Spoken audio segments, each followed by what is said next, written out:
नहीं देखी थी तो तेरे को आ भी रही थी, तो तुम बता भी रही थी थोड़ी बहुत, बाकी जिन्होंने नहीं देखी उनको आ भी नहीं रहा था। एक बार तो खोलना होता है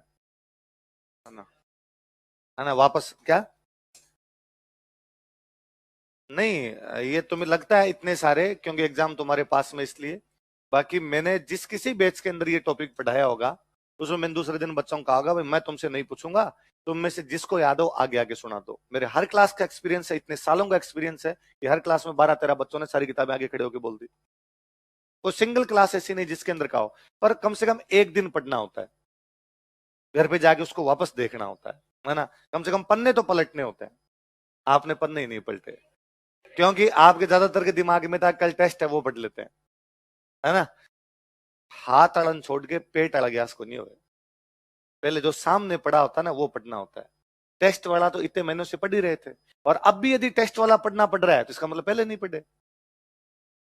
बात तो दोनों वहीं आगे पड़ जाएगी। या आपको लगता है कि नहीं मैं ज्योग्राफी का रिवीजन कर लूं, तो जब ज्योग्राफी चल रही थी तब क्या किया था? स्टूडेंट सबसे बड़ी गलती यही करता है, जिस समय जो टॉपिक चल रहा होता है उसको वो मरे नहीं पढ़ना चाहता, उसके अलावा वो सारी बकवास करना चाहता है।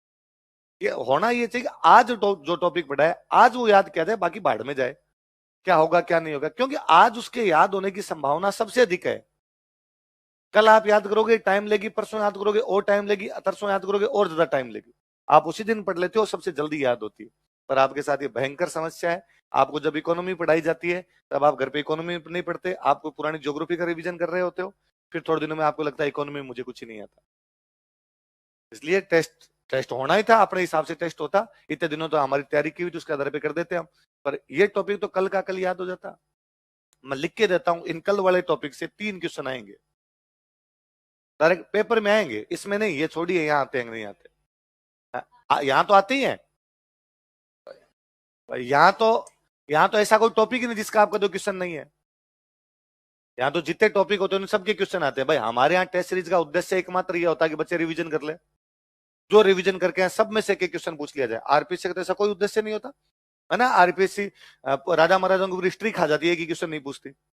यहाँ तो राजा महाराजाओं वाले क्वेश्चन भी पूछे ही होंगे आपसे, उधर उधर तो वो नहीं पूछ पाते। आरपीएससी उधर मिडिवल इंडियन हिस्ट्री खा जाती है, उधर वो क्वेश्चन नहीं पूछती। यहाँ तो मिडिवल इंडियन हिस्ट्री के भी क्वेश्चन पूछते हैं। तो हमारा तो उद्देश्य रहता है यार बच्चा याद करके आए, सब कुछ रिवीजन करवाया जाए। पर कुछ टॉपिक ऐसे होते हैं जिनको आरपीएससी जानबूझ के भी नहीं खा पाती, उनके हर बार क्वेश्चन आते हैं। आप पुराना एक भी एग्जाम उठा के देकर मुझे बताइए उसमें चित्रकला और साहित्य का क्वेश्चन नहीं। चित्रकला, साहित्य, प्राचीन सभ्यताएं, ऐसे टॉपिक है जिनके हर बार क्वेश्चन है।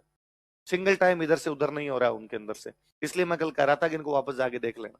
और आप जिंदाबाद लोग हो, है ना।